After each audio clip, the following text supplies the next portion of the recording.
Well, thank you for dialing in. We're just going to get started in a minute, just while people come in.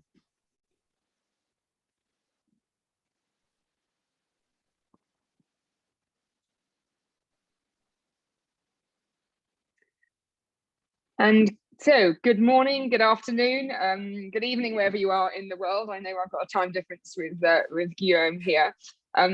Delighted to welcome you to the Leadership and Innovator series with the CEO and founder of Checkout.com, Guillaume Pousaz. Guillaume, welcome. Hi, Charlotte. Thanks for having me. So this series is really about welcoming global bank executives, fintech founders, influencers, change makers to share their vision on the future of financial services. And I'm really excited about today with Guillaume, where he's going to talk about his journey, his personal journey, the Checkout.com journey. I think everyone will probably knows who you are, but sometimes you're not the brand that everyone sees every day, perhaps. So it'll be interesting, I think, just to talk to our audience about that. I like Guillaume's bio, which talks about his belief that financial complexity is a barrier to innovation, which is blocking economic prosperity. Founded Checkout.com in 2012 to cut through that complexity and empower businesses to change the world. And what an incredible time to be talking about that, and how the latest pandemic obviously has completely changed the way we work, live, and interact with financial services. So for those dialing in today, there is a Q&A box on your screen somewhere, depending which tablet you're joining by. Please do put questions in throughout, and we will get some questions towards the end. So Guillaume, it's great to have you here, and I know that you must be incredibly busy. Post your latest fundraise just seems to be one great story after another.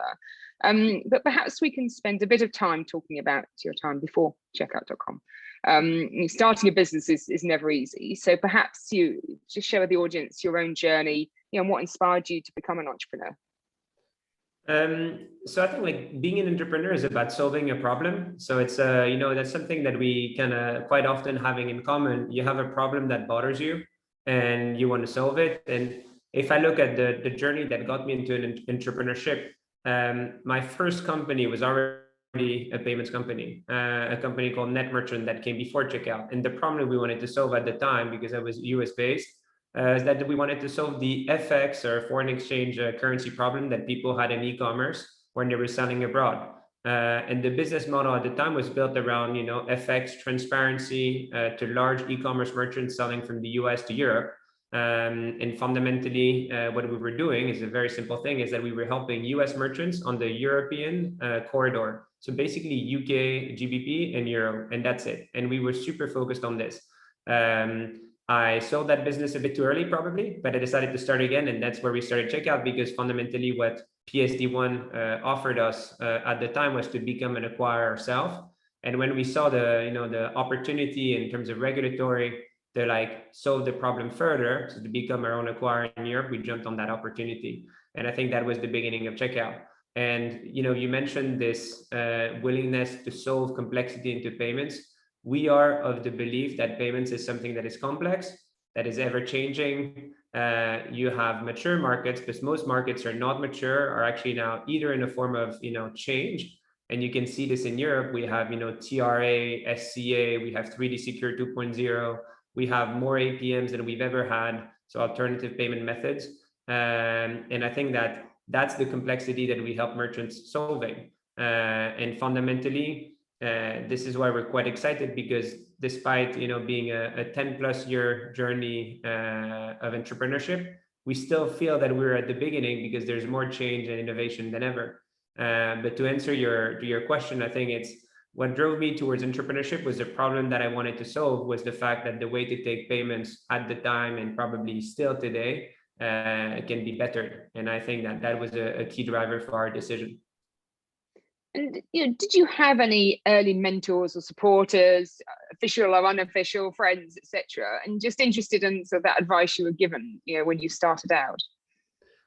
So I was part of the Endeavor program. I don't know if anybody is familiar with it. Endeavor is an organization that helps entrepreneurs and mostly emerging markets to ultimately create jobs in those emerging markets and bridge the gap between emerging markets and G20 countries. So there's a very big social component to it. It's a nonprofit, by the way. And so the Endeavor program mentored me quite a lot. They give you access to mentors. I was lucky enough, probably later into the process, to get access to amazing mentors like Reid Hoffman or Kevin Hart, who was the CEO of Eventbrite. And that really gave me like really good direction before we even started fundraising. I think, mentors can be anyone, could be friends. It's more, I would put it like, thoughtful or, thought partners that just help you bounce ideas and give you honest feedback.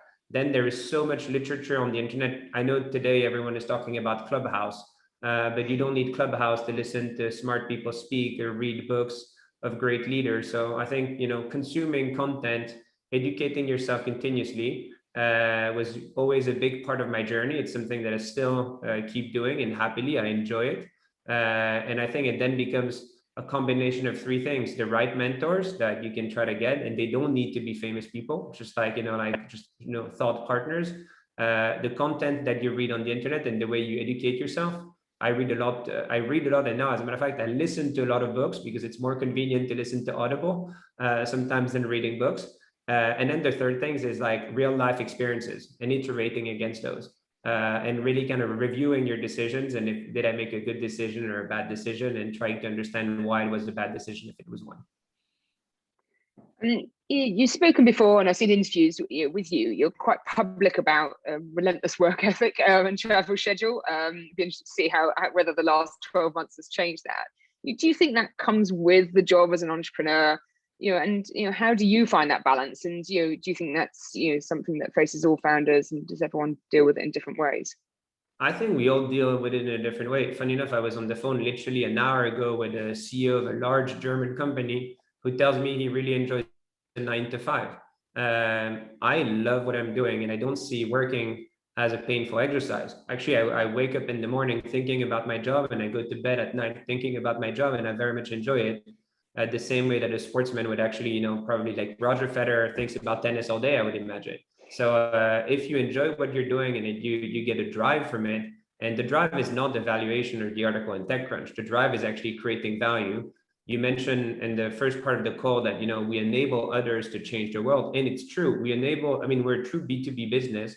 We enable all the big fintechs in the UK, the TransferWise, the Revolut, the Klarna. They have invented business models, or have invented or transformed business model on the top of our rails.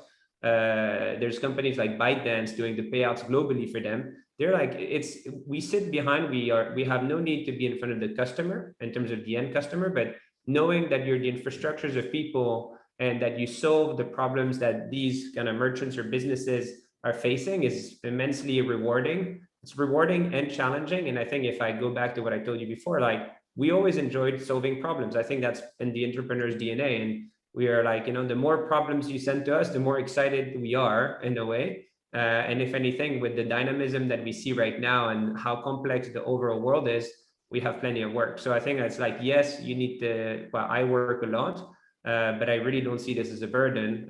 If anything, it's a true enjoyment. Yeah. And how do you find that balance between home life, which has got much more merged, I suppose, over the last 12 months? Is your travel schedule down? I know you still travel a fair amount. So I do travel. I went to the US quite a few times, admittedly, in the last 12 months, because it was one of the easy destinations to go to. And we've had a big push in the US. We, as it's public now, we just hired a CTO in San Francisco, a chief revenue officer in New York. So we've done like quite some work there. I'm a father of 3 kids. I love my kids. And as a matter of fact, I work 6 days a week. So I take the Saturday off entirely. And I think one of the things that I have always been quite, I don't say good at, but I used to be not good at being disciplined over time. So I'd mix everything and be with my kids and be back in the day on a BlackBerry, because these things actually did exist. And now I'm like, if I'm with my kids, there's not even a phone in my hand. And this is where you agree to live in being async. And when I'm with my kids, I'm entirely with my kids, and I give them the whole Saturday, and we like spend it, together, and we have our activities, and that's an invaluable time to me. That's how I put it. Yeah, that's a great balance to find. I think we can all learn from that one. So let's talk about checkout.com. And as I said, you very much there to look at that complex world of banking. And you wanted to change that. You've had an incredible growth trajectory. Did you ever, when you started it off, I think most founders never quite know where they're going to go with it, and obviously you changed along the way. But did you ever envisage it to be quite successful and the growth you've seen? And has your mission changed over the last few years? So I don't think the mission has changed. I mean, there's multiple questions in your question. The first thing is that I am going to be candid, and yes, I never thought the business would be as big as it is today. Let's face it. And I think we've passed every single expectation that we had at T=0 when we started, when I started. The one thing I will say on the other hand is that when I looked at the problem that I was trying to solve, I made sure that the TAM, the total addressable market I was going after, was very big, so that I would never be constrained by the size of the business that I'm going after. And that's something that ultimately allows me to still say today is that we are still scratching the surface of what we're capable of doing, because there is hundreds and hundreds and hundreds of billions of market cap that are sitting in the hands of incumbents that for the most part have crappy technology and don't do a good job in the world of payments. So I think and that's something that we knew from the beginning. And that was part of our decision, of my decision of going after payments. So that's I think an important aspect. The other thing I will say is that as you grow the company, as you hit certain milestone and deliver certain products, fundamentally you just expand your vision of what's actually possible. And again, I'm going to be entirely honest. When I started, it was always this logic of we want to disintermediate everything. We're going to take the time to do it. And this is why we decided to not raise money quickly, because we wanted to build this payment processing platform. But I remember in 2013, when we had the principal membership from Visa MasterCard, Visa itself told us, you shouldn't build the processing platform. You have zero chance. And as a matter of fact, for us, because at that time, nobody really has done it, if you tell us something is impossible, usually we tend to see this as a motivation to kind of work harder and get it done. And it was a true crossing of the desert. It took us 3 years. But on the back of this processing platform, then we kind of realized that, hey, we can sign some of the biggest merchants in the world. And though we have a tight NDA around it on press and other things, we won in 2018 the Netflix account, which was really important for us to process for Netflix. And when same thing, when I started, I never thought I would be processing for Netflix. And when I processed for Netflix, then I said, hey, the rest of the world is now actually possible. So I think it's, the truth is, you have a vision in the beginning. We had a large TAM we went after. And then what's really true now is that the more we build and the more we believe more is achievable. And it's we're lucky to be a profitable company, very fast growing, amazing engineers. The more you add engineers, the more you think you can build. We're a true platform and infrastructure play. And the mission of the company is to build the future of banking. We've always said that. And the future of banking doesn't mean building a bank. It means reinventing how people interact with financial services, mostly B2B. And today, if I look at the rest of the FinTech landscape, you get a lot of neobanks that are consumers, the ones that we know, Revolut in the UK, Conto in France, Satispe in Italy, there's a lot of those. But we think not ourselves as a deposit-taking bank, we see ourselves as a layer for financial services that is unified for large merchants. And if I look at the service offering that I have today, I'm only doing a fraction of what I could be doing over time. And by the time we deliver some of that roadmap, we will have bigger aspirations and bigger ambitions on the things that we can build. So I think your horizon and your view just evolves as you keep building, and the stronger and bigger you get as a company. What do you see? I mean, there's been so many challenges, as you said, you're going out to solve a lot out there. It's a very complex environment. What do you think the biggest challenges are the industry's faced over the last 10 years? So, let's take a step back. If we take the last 12 months, we had to deal with Brexit and COVID. So that's already a good start in terms of challenges. Brexit, obviously for the whole UK FinTech scene, was not something, I've always said one thing is that we don't decide, frustration doesn't build a business. So that came on us, but obviously it forced us, we're a truly global company, to have 2 licenses in Europe. and running another now regulated business in Europe, which we could have done somewhere else, because I mean, we haven't, I mean, I just opened an office in Pakistan, we're getting licensed in Pakistan. These are things that we could have done sooner if we hadn't had to go and deal with the French regulator and rebuild an entire infrastructure in France. So that was certainly a challenge. COVID is also something that did impact the business in many ways. And you and I were speaking about this just before. We onboarded like 600 plus people on a fully remote basis. The CTO has 500 people in his remit that he has mostly never met. I mean, these are real challenges. These are organizational challenges. And it's not that you have a lot of this time documentation out there on how to operate a fully remote company. The biggest companies that are fully remote that we know of, one was Git Lab, and they actually have a Git Lab, which is similar to GitHub. It's a repository for Gits. And they document everything. So they had up to 1,000 employees and everything was public. So there was a lot of learnings there. And the other one was Automatic, which is the owner and editor of WordPress, which is also like a really large, fully remote company, but at about 13 or 1,400 employees. And my investors put me in touch with the CEO of that firm. So we were able to exchange notes, but those were real challenges that were certainly not expected. The complexity of payments was always expected because that's what we, you know, like I said, thrive in trying to solve. And I'd say the more you send, the more complexity we see, the more the regulators impose new rules and the more we get excited about it. And you talk about that complexity and just so much more work to be done, obviously. We've seen such incredible change in payments services in the last decade. Where do you think the payments industry is today in your honest view? Where do you think it goes from now, not over the next 10 years, but even over the immediate 12 months? So what we have is that, I mean, there's a lot of things that are happening. First of all, we have mostly what were historically sleepy giant Visa and MasterCard that are now waking up and are coming with a lot of innovation, network tokens, Visa Direct, Money Send. There is going to be a big discussion about secure remote commerce, SRC. People are going to hear about it, which is like the new version of what historically was MasterPass and Visa Checkout. And they have a line to kind of create like, headless wallet or like, white label wallet that is going to belong to the card brands. Suddenly, there is the future of Apple Pay, Google Pay, I think might be disrupted by other players over time. I'm not gonna there's nothing that I know that I'm saying, but I mean, ultimately we have companies like Amazon that have a lot of users globally, which you could imagine are going to come with their wallet at some point. Pure assumption. Again, I know nothing, but what we do know is that big tech is very active now in FinTech. Everyone wants a piece of FinTech.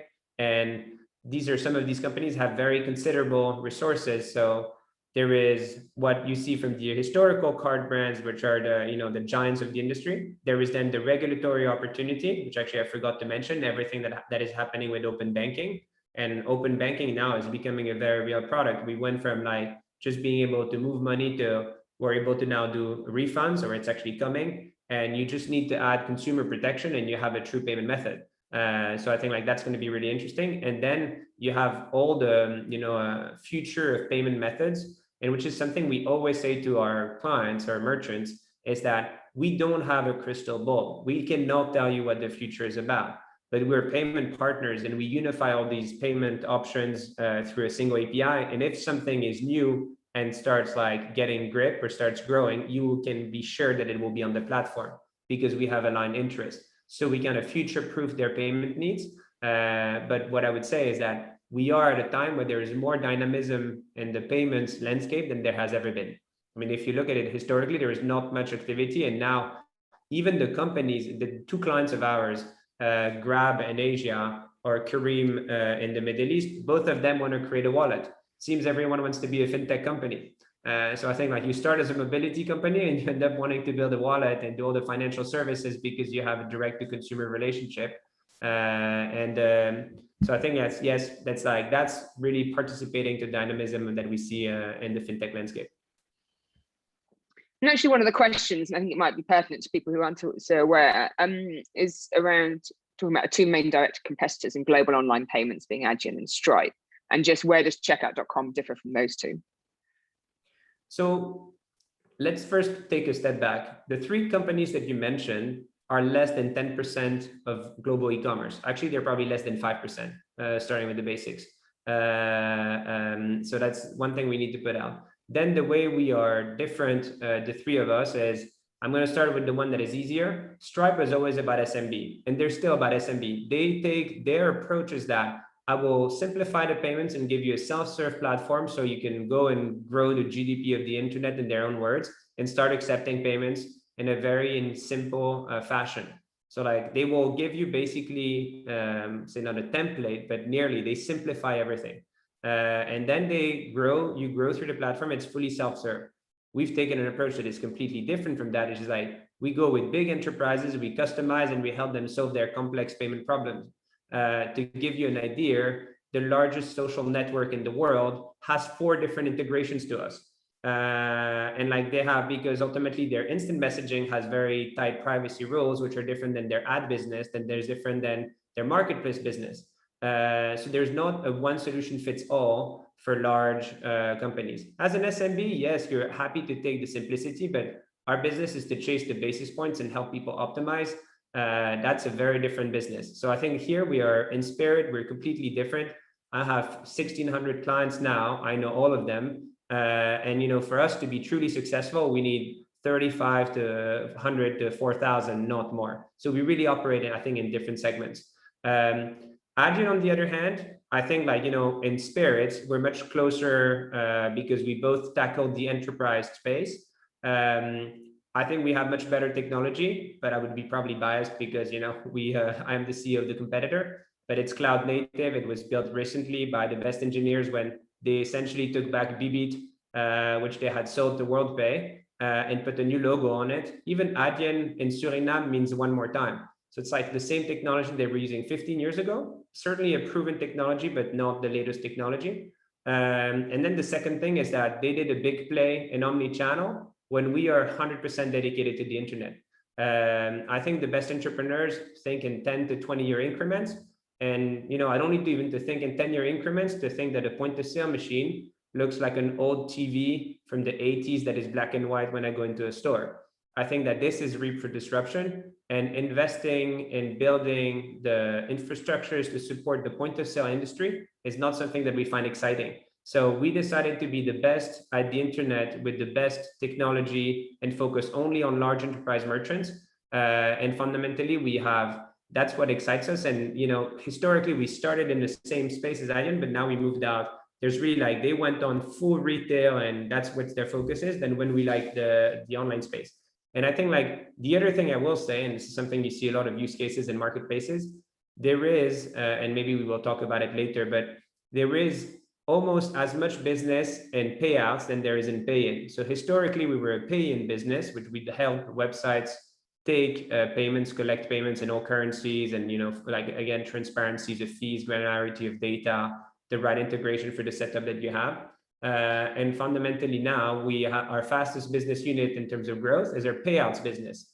And, you know, the ability to remit money all around the world in every single country, last mile, on a bank account, on a wallet, if it's a wallet, typically a Grab wallet in Asia, or a card because you're doing a Visa Direct or a money send. I think that that's a business that is, again, very digitally, these business opportunities have emerged from the way the world is transforming, and we have all these big marketplaces and these outsourcing platforms that you can be in, you know, India and sell a t-shirt to the US, and you want to get paid for that t-shirt that you sell. So I think like connecting the dots there and connecting the payment streams is something that where we also deviated from Adyen fully, because they are still kind of very focused on that retail piece.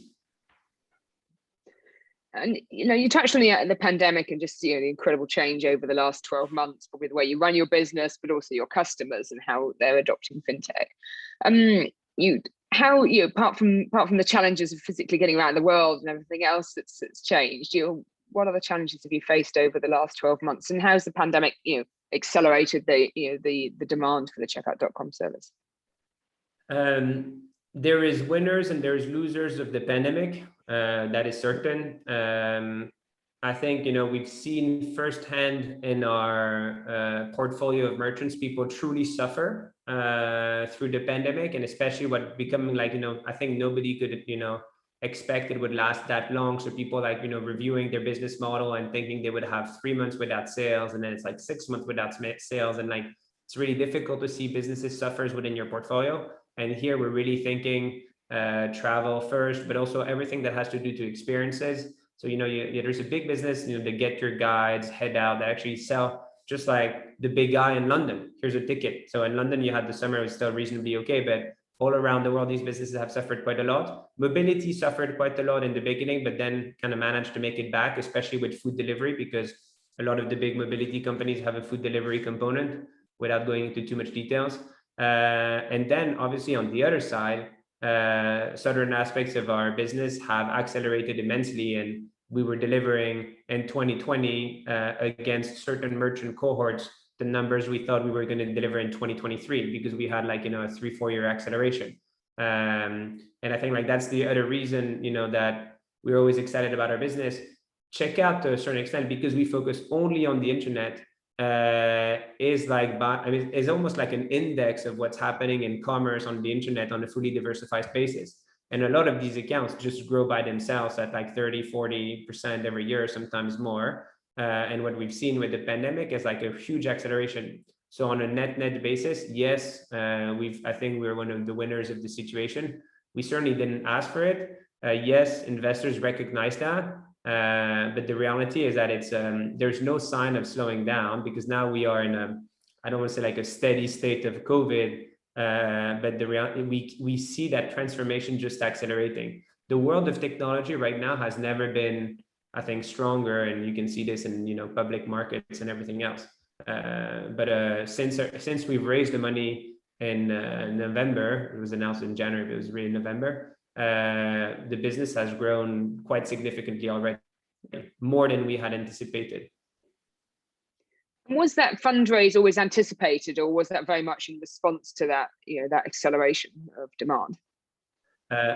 It was in response to the acceleration. So, I mean, if we look at the step back, we like to raise money in May, because in May we can basically give our full year with a 95% accuracy, and the next year with an 85% accuracy.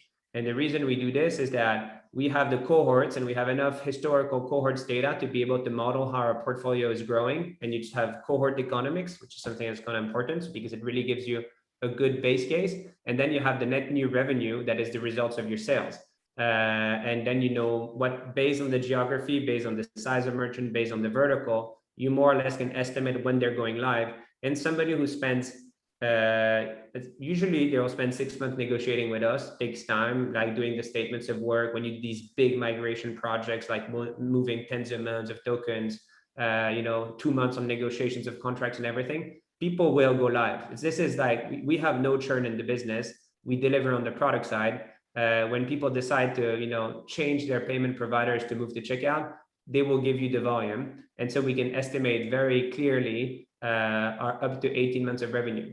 And then going back, you said, like, what happened is that we were effectively doing the numbers that we were planning to do in May 2021 and November 2020. The truth is, Tiger is an incredible investor. If in the spirit of this room, we told them no in the beginning, and then they introduced Airbnb, StockX, Vault, and another 10 great names. And then you get to a point where, it's not just sending an email, it's making it happen. So you end up into a position where you have somebody who's creating fundamental revenue to your company, and you know that they're aligned to your success. So I think we found a way to make it happen sooner than we had anticipated, but it was aligned to the numbers being way ahead than we had, planned originally. And and I know you talked about the hiring and the scaling, and we've got a question coming in. Sort of with that acceleration, that scaling, how have you managed to ensure your processes around the core payments platform sort of scale with it? In marketing to biz dev to sales to finance to tech, etc.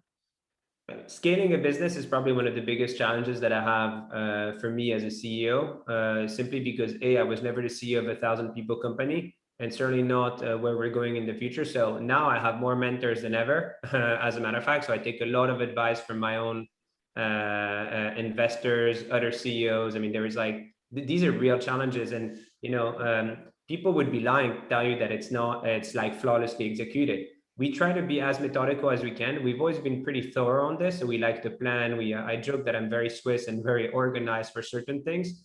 But the reality is that in any company that is, doubling in size, there is some chaos in some places. And what we try to do is just we always say at the end of the day, it's just work. It's taking a hard look in the mirror and how your company is operating, identifying the pockets of inefficiency, and then, excuse my English, but smashing them quarter after quarter and just like stack ranking. What is my biggest issue? Why is it an issue? Is it, delaying time to revenue? Is it a scalability issue? And then you just stack rank them, and then you just choose as you do your roadmaps, quarter after quarter, what is it that you need to do this quarter to ultimately unlock the most revenue? Where we have, the hiring is challenging today because onboarding people fully remotely is hard. And I know there is a lot of, press about the future of work. I don't know what the future of work is, but I do believe that there is a lot of value in getting to see people, being able to have stand-ups face to face. And, I'm not going to say I'm in an overdose of Zoom. I do Zoom all day. But the reality is that we can create more value and solve more easily problems when you see people, just walking to the coffee machine and you can drop a note. So I think it's like, to answer the question precisely, it's not as flawless as I would like to. We're like a high growth company like another. We try to be as methodical as we can in identifying our problems and just solving them as they pop up. And usually by the time you've solved problems, then you have new ones that are appearing. That's the reality. Or at least you have those offices around the world. So you were coping with this for a long time. Unfortunately, some others all had everyone in one room and had to adapt. So I suppose that's some advantage. Getting quite a few questions. I know I had a question on UK fintech. So obviously, I think COVID, as you said, for many fintechs has done an incredible job for proving the need to have innovation in financial services. And you touched on Brexit and COVID. Khalifa review, the Hill review, obviously a lot of focus on UK fintech and what does it need to take it to that complete next level. And I know you and your team have both been engaged on the Khalifa review. Are there particular areas of that you feel passionately about? And what do you think is crucial for the future success of the UK fintech scene? I mean, we're super thankful for the UK in general, because without the UK, we wouldn't be here. And in 2011, when we looked at where can we go and build a principal membership, I mean, which regulator will take a team of not young kids, but essentially, in 2011, I was 30 years old, and I go and we do an application to a financial regulator to tell them like, hey, we want to go and take on Barclaycard. Not everyone is going to tell you yes, irrespective of how good your business plan is. Actually, most regulators did not even have the application for this. And the FSA at the time, pre-FCA, was called the Financial Services Authority, had an authorized payment institution license. We took a year to write the business plan. We're super methodical around it and decided to apply for it. And I think that the reason I am so thankful to the UK and the reason I was very involved in the Ron Khalifa review, the Khalifa review, is that ultimately without the UK, we wouldn't be where we are today. What happened in the last 8 years is that, first of all, fintech kind of went mainstream to a certain extent. So, a lot of regulators have seen that, actually a lot of countries have seen that a favorable, financial regulation is good for innovation within the country, which ultimately creates jobs, which is also good for end users. And now you have more opportunities than ever. If I was to start again, I would have a lot more opportunities today than I had back in the day. What I will say is that what's amazing with the UK, and that's why they're doing the same thing that I was saying just in the question before. They're looking at where they are today and how they can be better. So they're doing the hard look in the mirror, like how can we stay at the forefront of where the world is going? And you haven't asked me the question yet, but it might get later, but there's more things happening than ever right now, between the explosion of blockchain, the NFTs, non-fungible tokens, DeFi. We can talk about this later, but there is a need to regulate all of this. And I read about it on weekends just because I'm curious now and intellectually curious, but I think that the UK is right now doing this exercise that we do as a company of trying to see how can they improve and make that the next generation of founders and DeFi founders, FinTech founders, technology founders, whatever you want to call it, choose the UK as a place to start their business. And I think that this is something that is very positive. And the reason that we did it, because ultimately it brings us nothing at the size of the company that we are, it's just that we wanted to be thankful for the people who have gave us a chance. I think that's the most important. And before we go fully to questions, I'm trying to sort of weave some of them in. Any exciting news on the horizon for checkout.com that we're not aware of, we should be aware of, or you want to use this platform to tell people about? I have a tight marketing team now that usually tells me to not speak too much about the future announcements. What I can tell you is that, like I said before, our payouts business is really growing exponentially. And I think our payments business, or our pay-in business, is growing 3x year on year. And this year will be no exception. Our payouts business is growing much faster. And I think that this is, historically people would probably call that transactional banking. What we were seeing is that we still pay merchants today at JP Morgan Chase, at HSBC, sometimes at Revolut, or certain platforms, and we can capture that opportunity. We can capture some of the FX flows on the back end. We can capture the payouts opportunity. I think when you think about it, the Swift network and payout is a completely outdated piece of technology, and things can be done better there. And putting aside just the technology angle, there's the working capital. So this is probably, we talked about it last year, but it's really something we're going to keep talking about, because especially as we spend more and more time with marketplaces, which we are already, we just realized that this is a huge opportunity for us. And in the same way that we disintermediated everything in pay-in, we're disintermediating everything in payout. If you take JP Morgan Chase and Citi, that are two of our corporate banks, you only have about 35 countries as a domestic route where you can do local ACH. And there is 120 countries more in which people actually live, say 150 if you want to say in total, so more like 110, where you need to start building local routes. So it's a long and painful technical endeavor of trying to control that, and it's a huge treasury then effort also from our side, but that's very exciting for us in terms of future products, the ones that I can talk about. Great, thank you. I'm going to move to some questions. If I've got time, I'll wrap a couple of mine in at the end. So you can choose how you want to answer these, Guillaume. In a perfect world, how do you see the payments landscape unfold? Which players will still have a seat at the table? How will payments work? Who will disappear, and which new players will appear? A lot of questions in there. So let's talk about your vision in the next few years. In terms of, you want players or payment instruments? So is it here's what I will tell you. I think I'll start this way, and I think we can then extrapolate or refine the question. Payments is an industry of multiple winners. So there's never going to be a Google or Facebook of payments. That's something that we firmly believe in. And the reason for this, that I didn't believe it, regulators would probably break it, because they already have to deal with a social behemoth and a search behemoth. So you don't want to have suddenly a payment behemoth. No banks was able to do it anyway. So there is an aspect of financial services that is intrinsically local. And if I had to take a bet on what the future looks like, I think you will end up having global fintechs, and this is not even payments related, that actually offer their services all around the world to people who need that unified experience in multiple regions.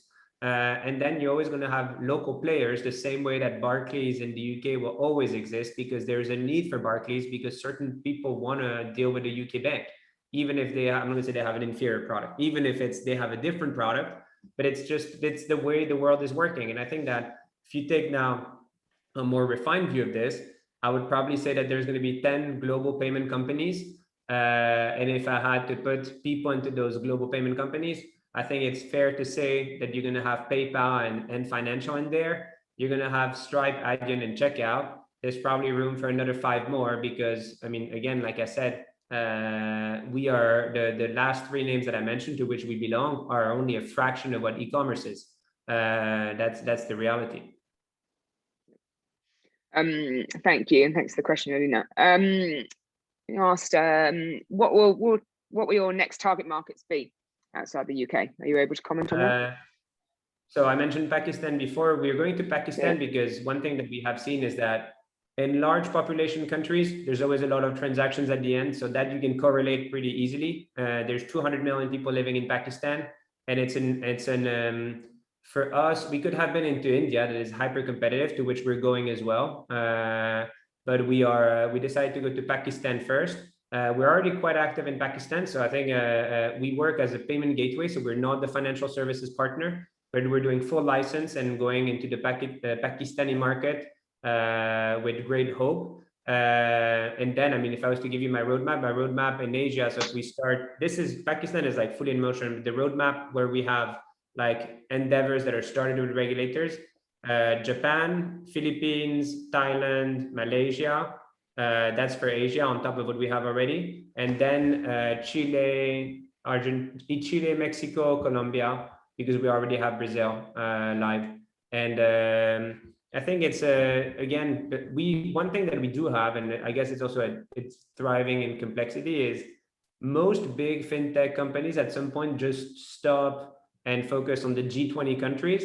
So they wouldn't go to Pakistan because ultimately the revenue you're going to generate out of there is low. But we have this view that we kind of like the complex problems. And it's not only about, I mean, of course, it's about making investors happy, but it's also about enjoying what you're doing and solving, being, last frontier in terms of what's available in payments, and really building infrastructures in certain countries where they don't exist is, very exciting to us.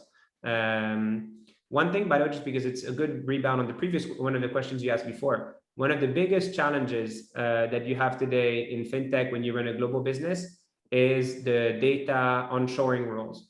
So typically, this is something that we also see as additional complexity. In Europe, we had GDPR that came in, so that obviously was a challenge for companies like ours.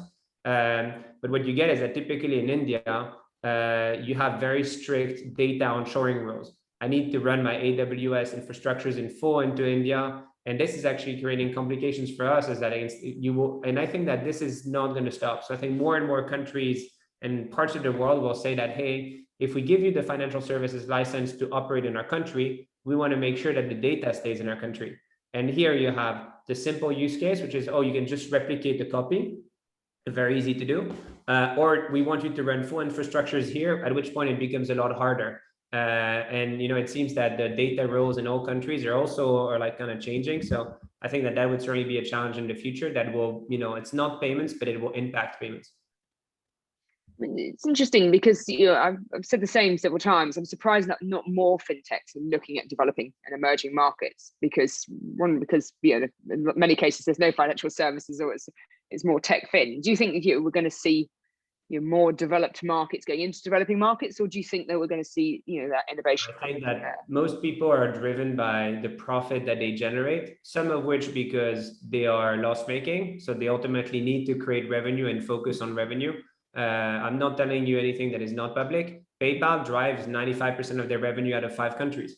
It's into their and so if I'm a purely profit-driven company, or in the pursuit of profit, assuming I'm loss-making, I am going to focus on the big countries where there's the most revenue. Today, you have in Pakistan less than 2 million cards on a 200 million people population. The spend on those cards is very small. But what we find exciting is that one of the biggest duopoly of modern economics is Visa, MasterCard. So they're pretty good at putting their cards into the hands of people. And if you have the first mover advantage, we will create value.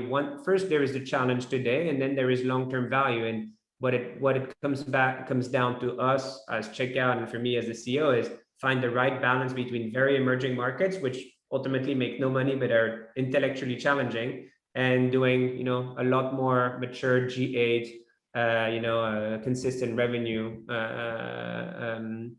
strategies.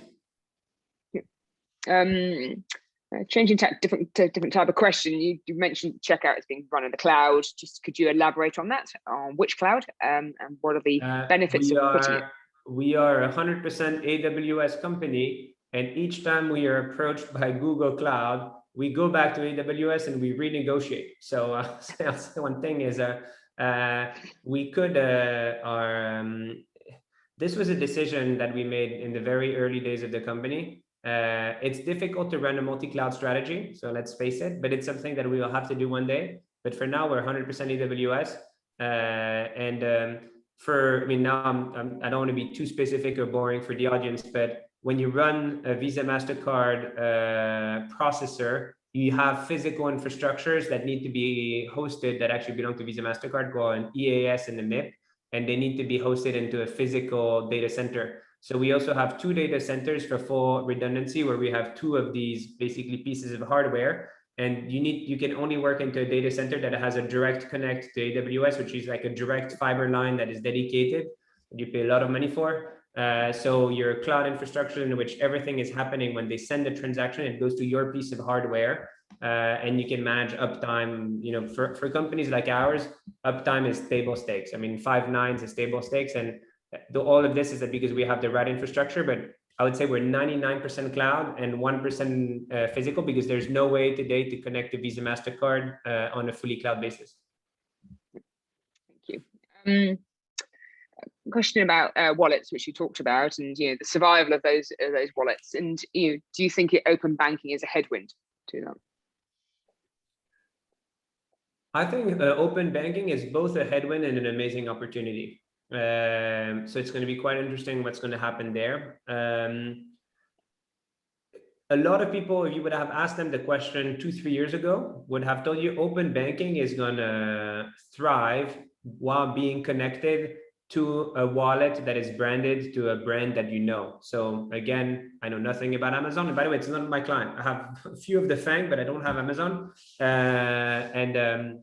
A lot of people were betting a few years ago that if Amazon was saying to somebody, hey, let's create a wallet and let's open banking that wallet to your bank account, and then you can pay on Amazon on a near one-click type of experience and whatever, get any form of incentive, and disintermediate Visa MasterCard, that was a way to create a big open banking kind of user base in Europe.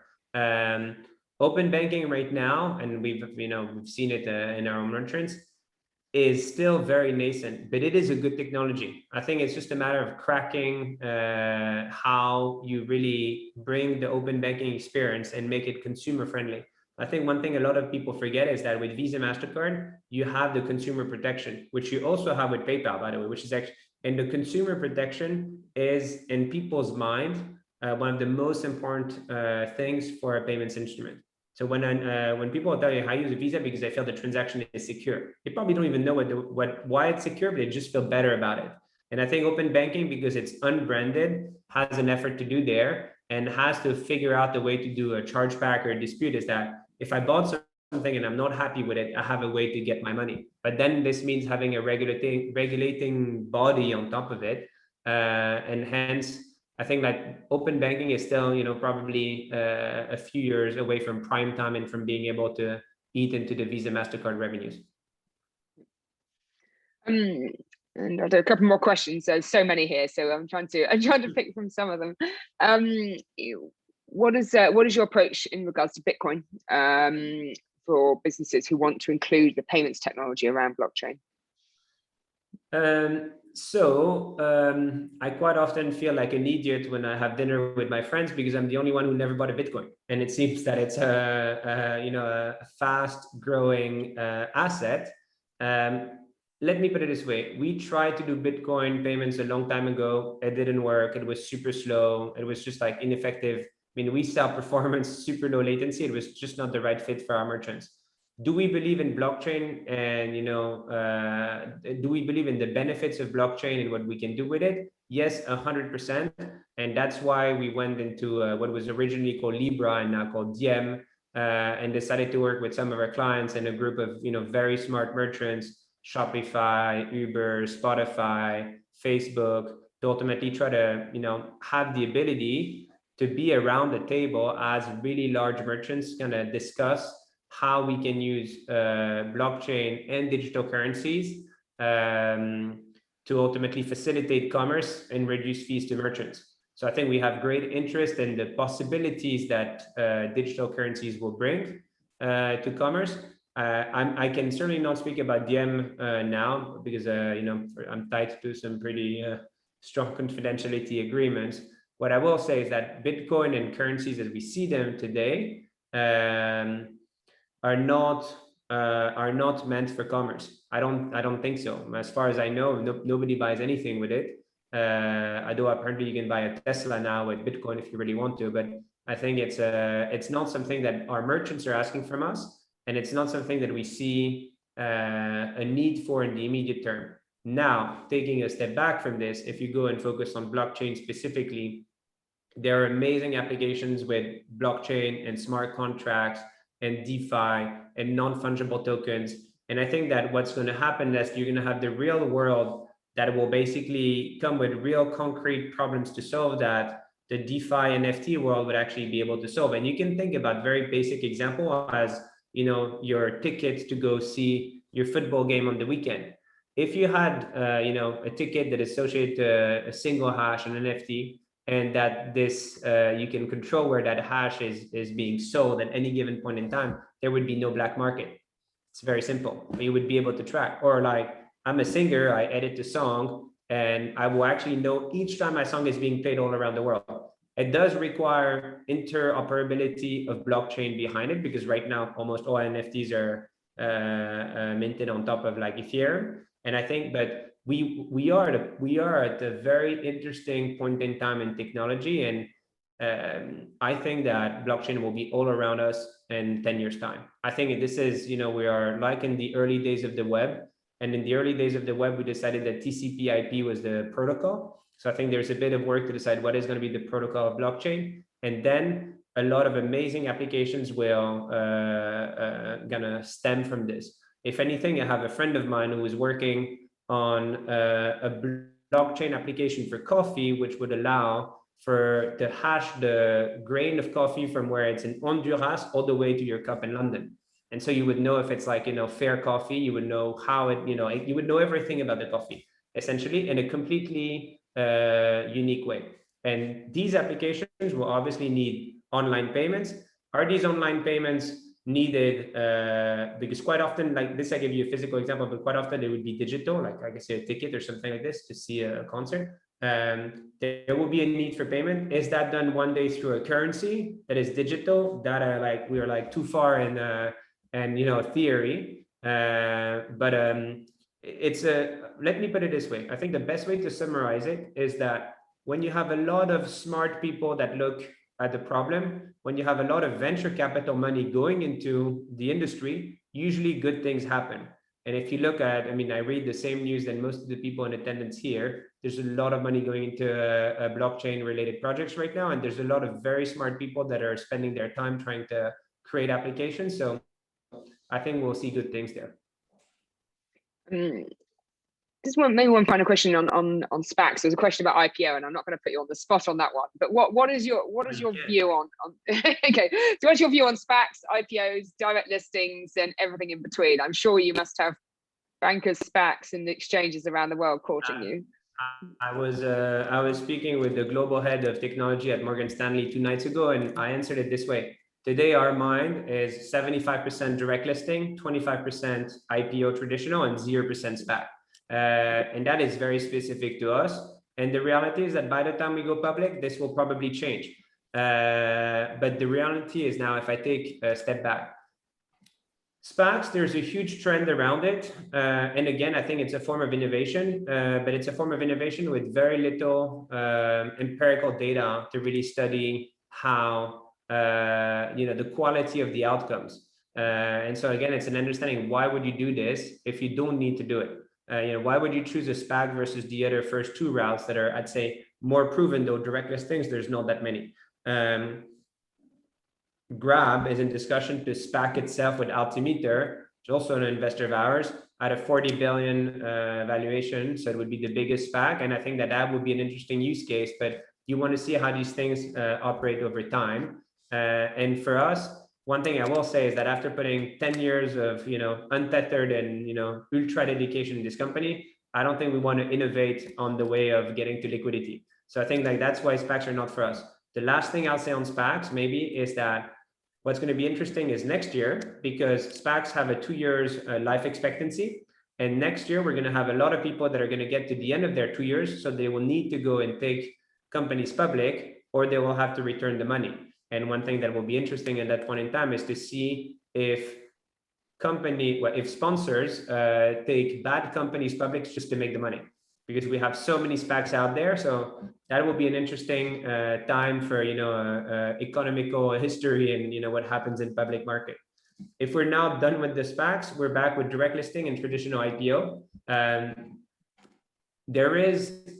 Direct listing is a very appealing way to go public, especially if you have a profitable business. The only thing it doesn't really give you the ability to, which is today we cannot do primary, but that's like going to be changed because there's a few people that will do direct listing with a combination of primary. I mean, we speak to Goldman Sachs, JP Morgan, and Morgan Stanley, and like we know what's coming, but they still don't allow you to choose your cap table. So if I do a traditional IPO as a CEO, I have the ability to decide more or less what my book building will look like. So I'll have the ability to a certain extent choose my shareholders.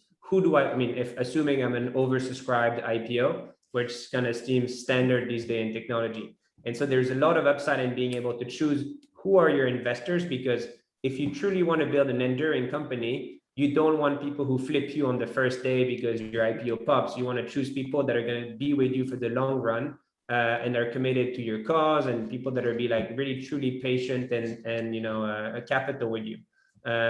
So I think that when I look at the way the world works, I am not against the traditional IPO process, A, because it's very proven, and second, because ultimately it allows you to do a book building exercise with investors in a proper way, where they know you, where you get to choose them if you're like, oversubscribed IPO. And I think that there is a lot of value into this if you want to keep running your company for a very long time. In our case with Checkout, we had 10 years in private markets and probably a couple more. But the reality is that there will be another 15 to 20 years in public markets, for which I will be the CEO because I'm still pretty young and I love what I do, like I said. So making sure that I start with the right investors seems like the right approach to me. But that's very specific to Checkout. Yeah. Great. Well, Guillaume, my goodness, I think we've covered such a wide range, but that's probably reflecting the great growth of Checkout, and just amazing to hear your story. Perhaps one last question. You've got a founder who wants to start out, move to FinTech. Any great pearls of wisdom to share with them on your advice to a prospective founder? What, to start a company or like more, how to be more you've got a founder starting out, and what's your advice to them? They want to start out, they've got an idea, as you said, they've identified the issue. I think there's a few things that are important now. I mean, this one is a bit on the spot, but what I'd say is, and I would want to think about this carefully. I think one of the most important things for a company is to know who you are. So I think, if you're an aspiring founder, very quickly you should define what is your mission, your values, what are your operating principles. How do you think? How does your company think? A company has a soul. So what does the company stand for? And try to formalize that very early. Don't let people that join you, of course it's going to be organic, but I think the more you can frame this, I would think the better. The second thing I would do is trust your instinct when you make decisions, because quite often I think one thing that is, at least for me, I've made a lot of decisions. Some of the most important decisions in my life as a businessman were based not only on instinct, but a fair bit on instinct. I had maybe 50-60% of the information, and quite often I see people that over-engineer like a decision, and I'm like, just make a decision. There's no issues in making a mistake. I mean, there's mistakes that would be more costly than others, but it's a good CEO is somebody who makes a lot of good decisions, or has a good ratio of good decisions. But it's better to make quick decisions than overthinking a decision.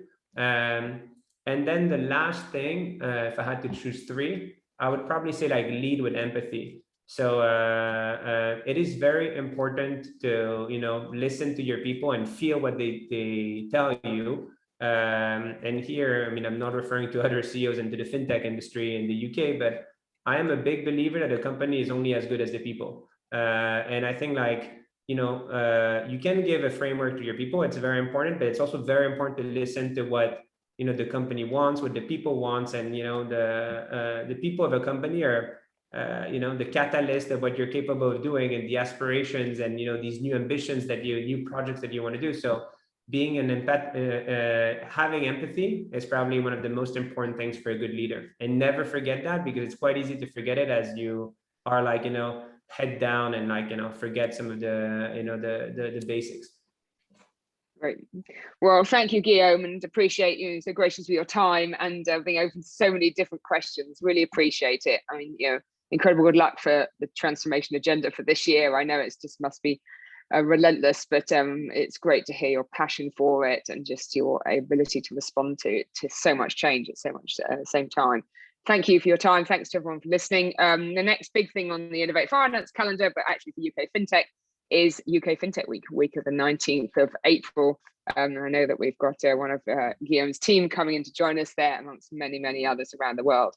So thanks, Guillaume. Thank you so much. We look forward Thank you very much, Charlotte. It was a pleasure to be here. And if anybody wants to ask me a question, you can shoot me an email. I'll always answer it. So we'll pass them on. Thank you. Thanks, Guillaume. Bye-bye.